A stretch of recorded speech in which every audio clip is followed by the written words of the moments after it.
Hey YouTube, it's ICU, and today we're going to be reviewing Apple Music on iOS 8.4, Apple's all-new music streaming service. Alright, so before we begin, for those of you interested in jailbreaking and obtaining Cydia, just be sure to watch my latest untethered iOS 8.4 jailbreak so you can utilize Apple Music alongside your jailbreak. So with that said, let's go ahead and get straight into this video. So the first thing you'll notice when you launch the Music app is that you have an all-new interface. And for those of you who haven't watched my Apple Music and iOS 8.4 Beta 4 video, I highly recommend doing so. I'll actually have an annotation on the screen now, so ensure that you watch this video on the desktop version of YouTube, because that annotation will actually take you to the specific segment where I discuss all of the revisions inside of the default Music app. Because in addition to Apple Music, Apple also completely revamped the stock Music app. So if you're not interested in Apple Music, you can still take advantage of the redesigned app in iOS 8.4. And then once that segment concludes in that video, there will be another one to return right here where you left off.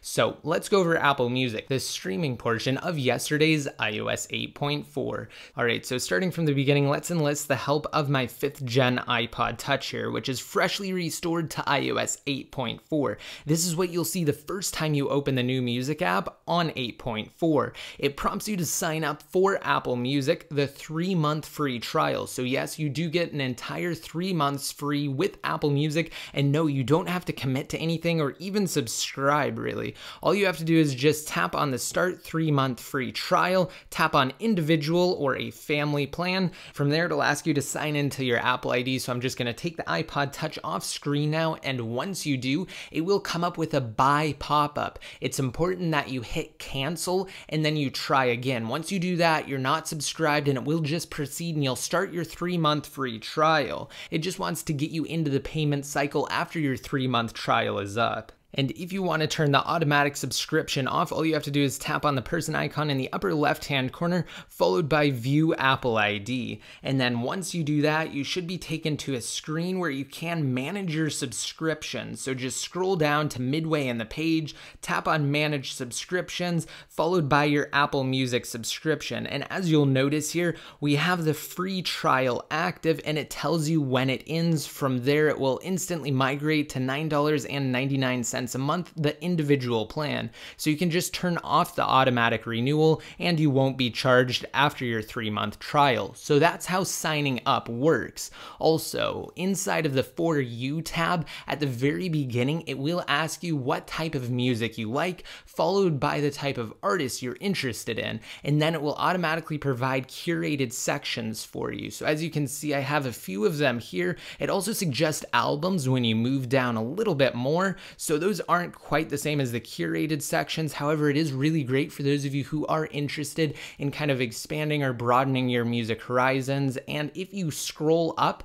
and you pull down to refresh, then it will automatically provide you with additional music playlists as well as albums that it thinks you might be interested in. And if you're not interested in it, and you know for a fact you're not, like let's say for instance this Nicki Minaj album, let's go ahead and tap and hold, and then you can say at the bottom, recommend less like this. So I'm not interested in that type of music, so we can recommend it less often.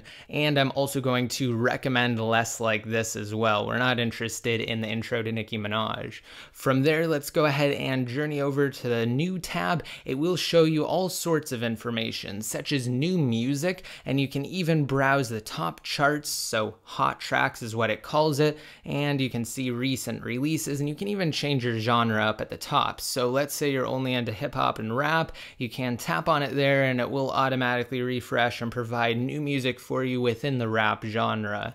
And then in the radio tab, which is the third one, you have Beats One, which is Apple's new 24/7 live radio station that they launched alongside Apple Music. You don't need to be subscribed to the service to listen to Beats One. It's worldwide and always on. All you have to do is just tap Listen Now and it will start the Beats One radio station. As you can see, it's playing right now at the bottom bottom in the new mini player, which of course I detailed in my previous coverage on iOS 8.4 and the music app. It's completely revised for 8.4 and it looks absolutely great. So remember, this is the Beats One radio here, and scrolling down we have other radio stations. So you can pick radio stations based on genre, and this will actually be free as well, though it will feature a limited number of skips. So if you wanted to go to the hip hop radio station, you can do so, and you can bring it up here from the mini player, and let's go ahead and just turn it down and skip ahead. So because I am a subscriber to Apple Music, or at least I have the 3-month trial, I can fully use the radio station.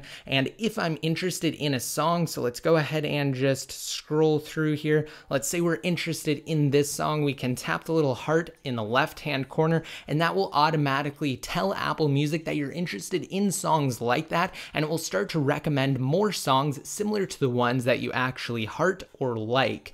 And let's go ahead and pause that song. So in the For You tab, it will drastically improve your results that you receive if you go through and you like songs. It's really great and it's quite a nice feature. Now inside of the Connect tab, you have different artists that you follow, and you can also follow different types of music as well. For instance, I'm following hip hop, and let's go ahead and scroll down here, and we can see that 50 Cent posted out yesterday. You can see all of the comments as well just by tapping into it. Again, Apple kind of wanted Apple Music to be sort of a service for content creators to let their fans know what's up. I know yesterday Eminem posted something, so there it is. It's a trailer for a music film for one of his new singles called Phenomenal, so it's just really a great way to stay up to date with your favorite artists and songs.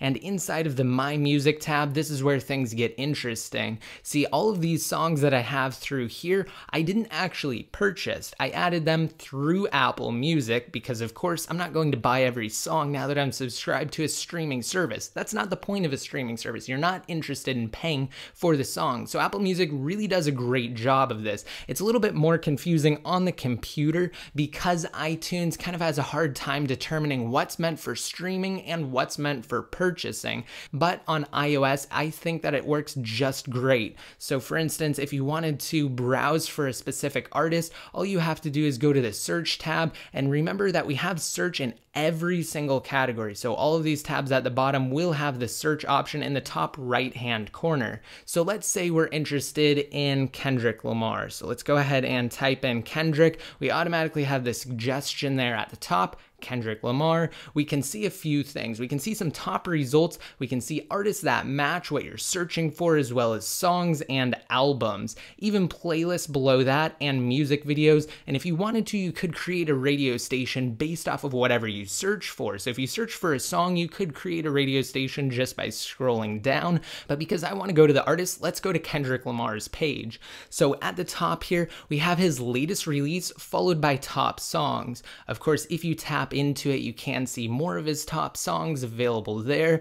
And let's go ahead and scroll back through here. So I'm actually going to go to section 80. I don't have any songs from section 80 added to my music, and I can go over to my music to prove that really quick. So let's go ahead and go back, and don't worry, I will cut out when I actually return to section 80, but let's go ahead and tap on Kendrick Lamar here. You can see I do have 2 albums from him, his latest 2, neither of which are section 80. So let's return there. Okay, so now that we're back, we can actually do a couple of different things. We can either tap on the album name itself to go to the album and see all of the individual songs and pick our favorites, or we can tap the little 3 dots over to the right hand side and we can actually add it to our music that way. So we can add every single song in the album to our music. Let's go ahead and do that. We can also make it available for offline listening, but I prefer to make specific playlists available for offline listening.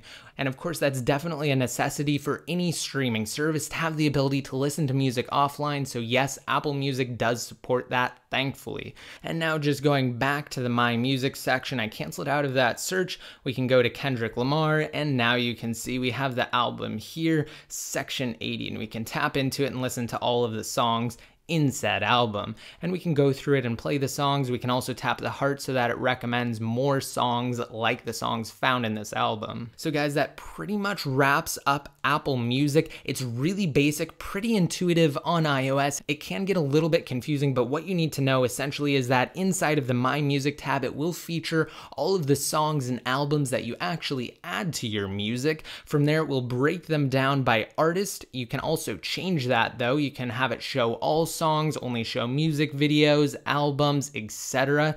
And then you can tap into it and start playing. Of course, if you wanted to change things up, like I said, you can show just all the songs outside of the albums and you can see them that way. But if you wanted to add them to your playlist, you can do that as well. So over here inside of playlists, you have some that it automatically creates by default. Like for instance, I didn't create any of these playlists. It just automatically did. You can remove them though. I created this best songs playlist, and let's go ahead and make it available for offline listening just by tapping on the three dots and then tapping make available offline. From there, it will download the songs. As you can see up at the top, it says that it's downloading 18 songs. And we do have this one error. I'm not quite sure why it's displaying it. Hopefully Apple will work out all of the kinks with it. Some of the songs I've found for whatever reason simply don't download for offline listening. That was one of Kendrick Lamar's latest songs in his new album To Pimp a Butterfly, but I'm almost certain that the reason why it said that it couldn't download is because I already had it downloaded from when I purchased the album prior to the launch of Apple Music. So at any rate, that's how you make songs available for offline listening. And let's go ahead and just put that to the test really quick before we talk about Sonos. So let's enter airplane mode here, go down to the My Music tab, and what you can do is you can actually tap where it says all playlists inside of the playlist section, and you can toggle this option, show music available offline, and it will only show the music that you have available for offline playing. And as you can see at the bottom, we do have this album here, so let's go ahead and just tap on play next, and it will start to play the song. So there you have it, guys. That is Apple Music in offline mode. And let's really quick just go over one last thing. I wanted to talk about Sonos because there has been quite a bit of talk about Apple Music coming to the speakers. They're really, really great networked speakers. For those of you who haven't heard of Sonos, it's essentially a modular system. You can add different components together. They make the following components: a play bar and a sub to connect to the TV, smaller play 1s, play 3 speakers, which you can actually utilize to create stereo surround sound, as well as play 5. And you can manage all of them and loop them together or hook them into one another within the Sonos app. But essentially, Apple Music isn't going to come to Sonos until the end of 2015, supposedly. But there is a way to work around that. If you have the play bar connected to your Apple TV, what you can then do is you can AirPlay mirror your song playing inside of Apple Music to your Apple TV. So for instance, for the family room Apple TV that I have here, I can just mirror it and it will play from that source. So now it's no longer playing from my iPhone, it's actually playing inside of my living room right now. And then if you go inside of the Sonos app, you can actually hook it into other speakers as well and manage it through the Sonos app. I know it's not ideal, but it is the workaround that you have to endure right now if you make the switch from something like Spotify to Apple Music. There's also been some talk about how Spotify's songs are higher quality than those found on Apple Music. That's simply not the case. It's a completely different format. I'm not going to get into it in this video, but I do use some hi-fi equipment and I definitely can't tell the difference between Apple Music and Spotify. So there you have it, guys, your complete review of Apple Music. I really do hope you guys like this video. Be sure to give it a big thumbs up if you did. Let me know down below in the comment section if you like this service and what you'd change about it if you could. And if you want to be updated more often, such as when I release new videos covering various things like iOS updates and jailbreaking, be sure to like me on Facebook and follow me on Twitter. For those of you interested in winning a brand new iPad Air 2, just be sure to navigate to freeappsfast.com inside of mobile Safari, sign up, come back here, rate this video up, and again, leave a comment in the comments section. And until next time, this is ICU signing out.